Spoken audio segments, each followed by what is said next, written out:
bushes sitting up in the branches, and I would go by, they'd scream at me. And then the best part, I had some mermaids swimming beside the boat. You know, my arms would splash, and I'd look over, and it'd be a mermaid swimming there. And then they'd be gone.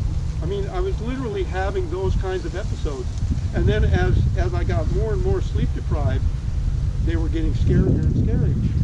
That's when the mermaids turned into witches. And it was getting nasty. Now, when you're sleep deprived, you can still do it. I tell people, if I have a rifle and I want to shoot somebody over there, here's where the friendly fire and the mistakes come in, I'm talking about, with the military is so concerned. The guy can look over across there, see his target, get his scope right on wherever he wants to hit, fire his rifle, and his bullet is going to hit right where he wanted that bullet to hit. The only problem is he can't distinguish friend from foe. He can make a mistake if he's suffered enough sleep deprivation. He can, you know, shoot a civilian or shoot one of his own guys, or somebody who wasn't a terrorist or wasn't a soldier. You know, that's what sleep deprivation does in its worst case. So you want to get your sleep. If you can stretch it. Like, let's say you're out there and you look at your weather report and it says you got a big storm front coming in tomorrow. So maybe you want to extend that and go beyond your 10 to 16 hours. Get some more space in before that bad weather hits. So now the bad weather's going to hit, so what do? You pull into shore, you make your camp just before it hits, and now you can take 8, 10, 12 hours of sleep while the storm is beating down on you. The worst thing you could do is go 2 days without. If you tried to extend what I just said, let's say the weather is blowing in your favor. You're going down the intercoastal, or you're on the outside and you've got a favorable wind or waves, or even a wind is going to help you guys standing up, and it's wonderful, and you're making time, you're moving fast, you feel good. You say, the heck with it, I'm going to go all night. I'm going all night. I've done it. Everybody's done it, right? I'm going to go all night. Weather's perfect. Okay, you go all night. Now you're into the next day. Okay? The weather's still perfect. You go all day long. And you're tempted. And you say, gosh, the weather's perfect. I don't want to stop now. No, stop. Never extend. Never go beyond 1 day of sleep deprivation. You can get away with it. You can take your coffee. You can take your 5-hour energy. You can keep going over that if there's a good reason. Okay, you can do that, but don't extend it to the second day. When you go 48 hours without sleep, that's when you cross that line. 48 hours without sleep is where you definitely, now some people you're going to cross it sooner, but definitely 48 hours and you are across that line, you can no longer function. I've been in a kayak where I'm paddling the kayak and I'm sleeping. I wake up, haven't missed a stroke. And then I'm passing out again. And then I look at my compass, God, I'm going 180 degrees the wrong direction. I'm going like this and I didn't even know it. So don't push it. Food and hydration. You want to bring all the food you're going to need for the entire 8 days. There are places you can resupply along the route, but I don't suggest it. It takes a lot of time to find a store that's open. Maybe you have to wait for them to open. Take all the food you need for the entire trip. And I always like to pack 1 extra day too. Water. Figure out how much water you're going to need for that full 12 to 16 hour day, and then before you go to sleep at night. Figure out how much that is and how many days you're going to take to get to the checkpoint, and carry at least that much water, plus 3 liters. Plus 3 liters. Always have 3 liters of water as a spare. It comes in a nice convenient little jug. You buy at Publix or wherever, put it in your boat, you got your extra 3 liters. So figure out what it is. Use electrolytes. Bring electrolytes with you. If it gets hot and sweaty, you all know this. I have some electrolytes in here that come in one of these sticks where you can pour it in a bottle, and they're right in here where my water is, and I can I can sometimes drink water and sometimes drink electrolytes. They have electrolytes. When you get to the checkpoints suck time. You come into the checkpoint and you've been out on the water a long time and you crash, or you're waiting for the Cuban restaurant to open or whatever. The checkpoints can really suck time. I've seen people stay at a checkpoint for over a day.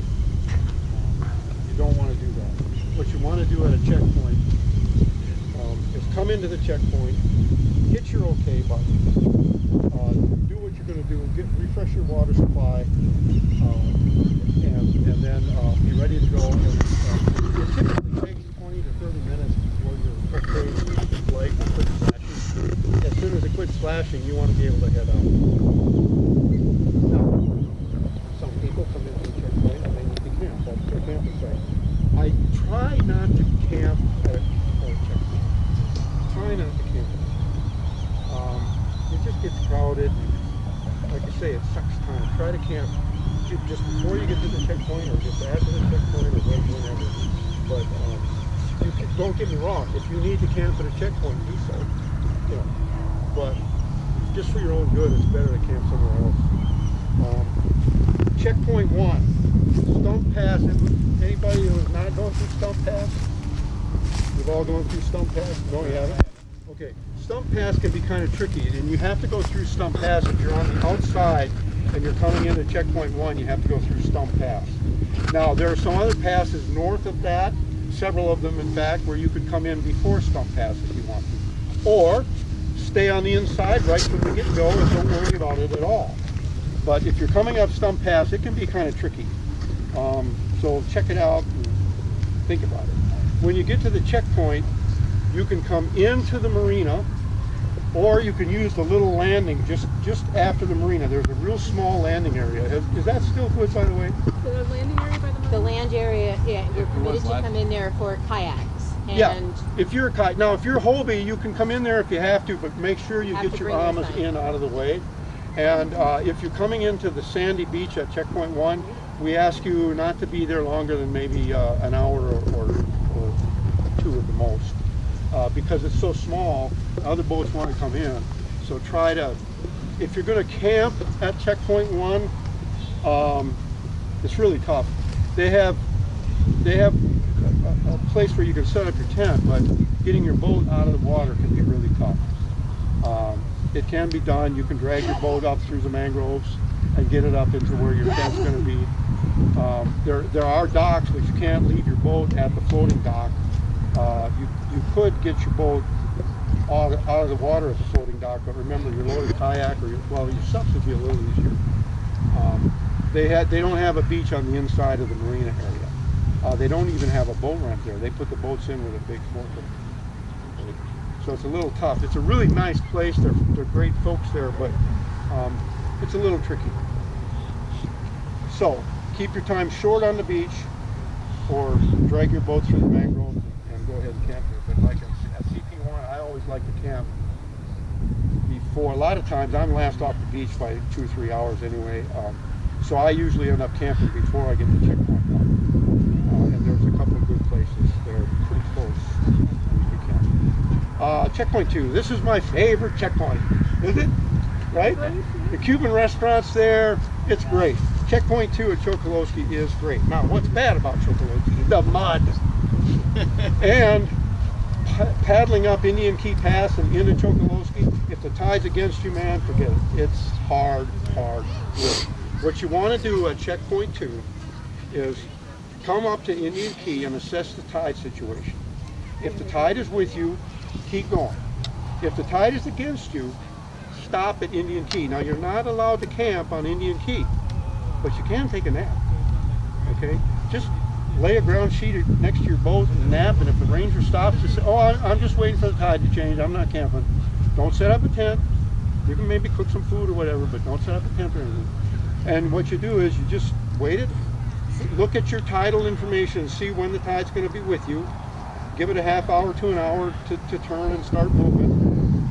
Set your alarm or whatever in your phone, whatever, so you don't miss the tide and go to sleep and miss the tide. And then let the tide bring you into checkpoint 1. Now, if you time it just right, you arrive at checkpoint 1 on a high tide. And you bring your boat right into the beach, and you don't have to wade through mud this deep. Okay? You just come right into the beach. And if you're